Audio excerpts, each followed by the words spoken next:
ኪዳነ ምህረት ማለት እንታይ ማለት ነው? ግደ ቅድስት ድንግል ማርያም አብ ነገረ ድህነት ነገር ቤዛነት ሁሉ ነገራት እንደዋት ላይ ጥያቄ ምስተዘለና ግዘ ከዚ ከመለኹም ግዘ ንሽተይ ተገኝ ስለሚቆም መጃለ ሐዲስ ሲረግና እና ክንሪ ኪዳናት ብዙሓት እንተኾኑውን ብዙሓት ኪዳናት እዮም እንደው ቤተ ክርስቲያን እንተባቶም ድማ ሸውዓተ ቤተ ክርስቲያንና ብዙሕ መግለጽ እውን ስለዘለዎ ሸውዓተ ቁጽሪ ኣብ ቤተ ክርስቲያንና ናይ ፍጹምነት መግለጽ እውን ስለዝኾነ ሸውዓተ ኪዳናት ግን በዋናነት ምፍላጥን ምርኣይን ይከኣል ማለት ነው። ሓደ ኣብ መጀመርታ ዘሎ ናይ መጀመርታ ኪዳን ማለት መሰረቱ ትርጉሙ ሞህ ነግረኩም ውዕሊ ማለት እዩ። ምእመናን ውዕሊ ለይፈርስ ውዕሊ ዘዝግደኻት ትዋጾ ውዕሊ ኣብ መንጎ ሓደ እንተይኮነስ ኣብ መንጎ ክንደይ እዩ ምእመናን? ኣብ መንጎ ክንደይ ክልተን ካብኡ ብላዕሊ እዩ ማለት እዩ። ስለዚ እቲ ናይ ቤተ ክርስቲያን ኪዳናት ድማ ኣብ መንጎ እግዚአብሔር ዘለዎ ሰባት ነንባዕሎም ክወዓዕሉ ይኽእሉ። መንግስቲ ምስ መንግስቲ ዝተፈላለዩ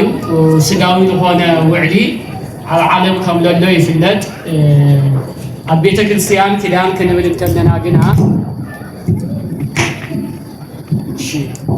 ኣብ ቤተ ክርስቲያን ኪዳን ክንብል እንከለና ምእመናን እግዚአብሔርን ሰባትን ለሓቁፍ እዩ። ስለዚ ኣብ መንጎ እግዚአብሔርን ኣብ መንጎ ሰባትን ኣብ ማእኸል ዘሎ ውዕሊ ማለት እዩ። ስለዚ እቲ ናይ መጀመርታ ኣብ መንጎ ሰብን እግዚአብሔርን ዝነበረ ውዕሊ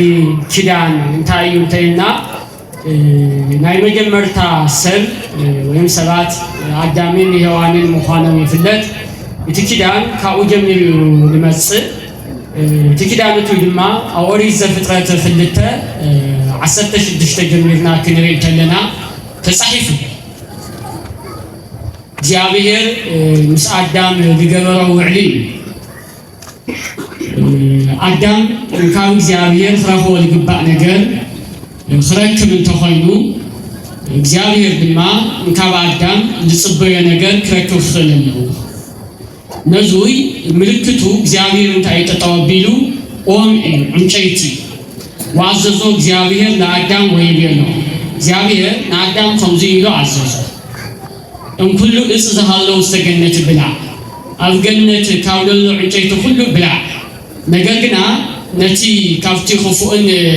ሰናይን ካብ ዝፍለጥ ዕንጨይቲ ግን የትብላ እንካብ እንተበሊዕኻ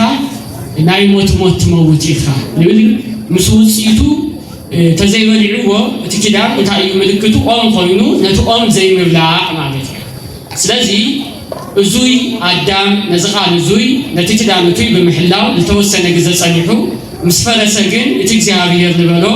ኣቀዲሙ ዝተዛረበ ሞት ኣብ ልዕሊ ኣዳምን ሔዋንን መሲሉ ወይ ስለዙይ ኣብ ቤተ ክርስቲያን ኣብ ቅዱስ መጽሓፍ ብእግዚአብሔር ነቦታት ዝተወሃበ ኪዳን ምሕላው ንደቂ ሰባት ግድን እዩ። ካብ እግዚአብሔር እንረኽቦ ነገር ክንረክብ እንተኾይንና ነቲ ኪዳን ብምሕላው ኪዳን ተዘይሓሊኻ ግን ትውጽኢት ሰናይ ከይኾነስ እኩል እዩ ዝኸውን። እዙይ ድማ ኣዳምን ሔዋንን ናይ ህይወትና መምህራን እዩ። ከም ኣዳምን ከም ሔዋንን ኪዳን ብምፍራስ ንዘይምቕጻዕ ነቲ ኪዳን ምሕላው ልብል እዩ ነርኤና። ለዚ ናይ መጀመርታ ኪዳን እዙይ ነይሩ ክሕሎ እንተሎ ለለዎ ሰናይ ነገር ክፈርስ እንተሎ ለምጾ እኩይ ነገር ድማ ኣብ ቅዱስ መጽሓፍ ብሕልፊ ኣብ ኦሪት ዘፍጥረት ምዕራፍ 3 ተጻሒፉ ስለዘሎ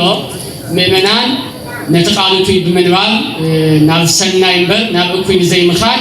ምምሃር ወሳኒ ምዃኑ ንሕና ካብ ንዛረቦ ብተወሳኺ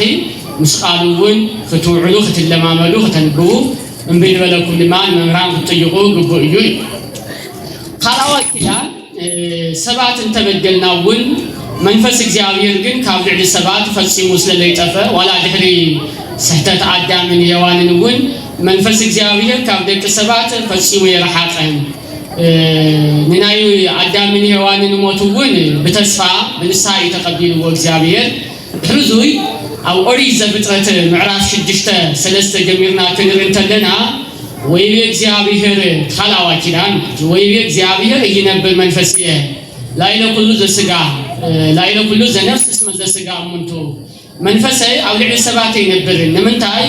እቶም ሰባት ስጋውያን ስለዝኾኑ ሰብ ካብ ስጋ ተፈጠረ ይፍለጥ ነገር ግና ሰብ ስጋ ጥራሕ ይኾነን መንፈስ እውን እዩ በዓል አእምሮ በዓል ነፍሲ እዩ ስለዚህ ነቲ ናይ ስጋን ናይ ነፍስን መነባብሮ ብምጉሃሃድ ሓዲኡ ንሓዲኡ ከይፀለዎ ሓዲኡ ንሓዲኡ ከይሰዓሮ ነፍሲ እውን ብስጋ ከይተዓፈነት ናይ መንፈስነት መንፈሳዊ ስራሕ ብምስራሕ ክነብር ከም ዘለዎ ናይ እግዚአብሔር መሪሕ ስለዝኾነ ሰብ ግና ናይ ነፍሲ ስራሕ ካብ ምስራሕ ወፂኡ ናይ ስጋ ስራሕ እናሰርሐ ስለዝመፀ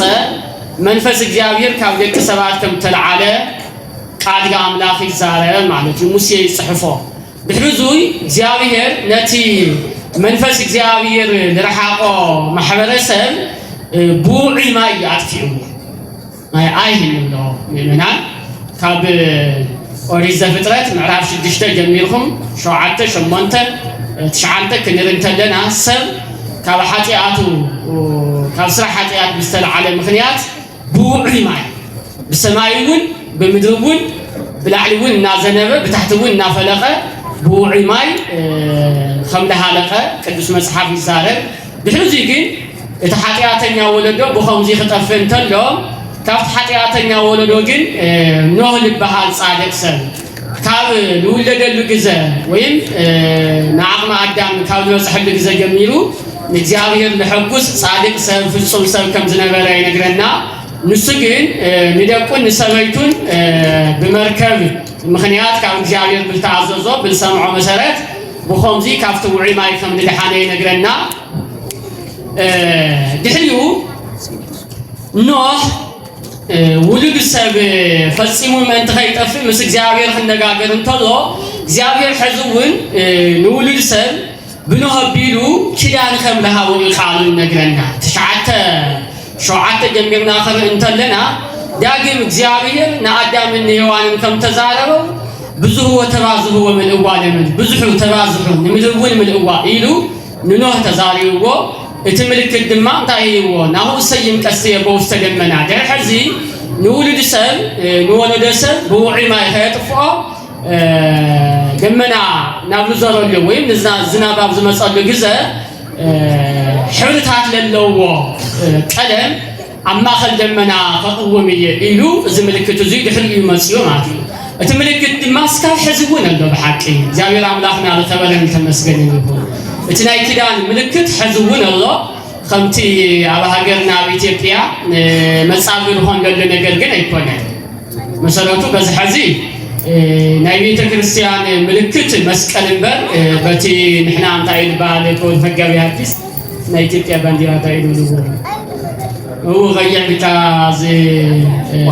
وصل خوي كونه زي نكاوسو تي او زمن نو لترأي نايكيدان ملكت يقول سلسته قلم طرح يكون شعات كلمات ስለዚህ زي ናይ ቤተ ክርስቲያንን ናይ ሃገርን ነገር ድብልቅልቅ ነበሩ ነተአማኒ ደገናግሩ አህዋት ወይም ሰባት ከም ዘለው ይፍለጥ ካብዚ ምድንጋር እውን ክንወጽ ይግባና ቶም ቀለማት ሓቂ እዩ እቲ ኪዳን ቶም ቀለማት ናይ ኪዳን ምልክት እዩ ግን ሰለስተ ከይሆነስ ሸውዓተ እውን እዩ በዚ ሕዚ ድማ ቶም ቀለማት ከይሆነስ ናይ ቤተ ክርስቲያን አርማና በትሽዑ ኣብ ዝሰርሐ ግዜ ይሰርሕ ነይሩ በዚ ሕዚ ናይ ቤተ ክርስቲያን አርማ ናይ ቤተ ክርስቲያን ምልክት መስቀል ክርስቶስ እምበር ዝተፈላለዩ ሕብርታት ቀለማት ከም ዘይኾኑ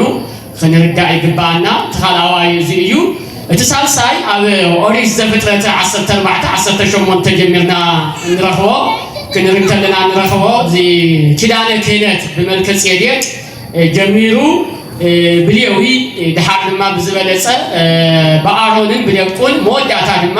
ብክርስቶስ ንኹሉ ተዓደለ ኪዳነ ክህነት ኣሎ እቲ ሳልሳይ ይኾነሎ ማለት እዩ ካብኡ ግዝረት ድማ ኪዳን እዩ ምልክት እዩ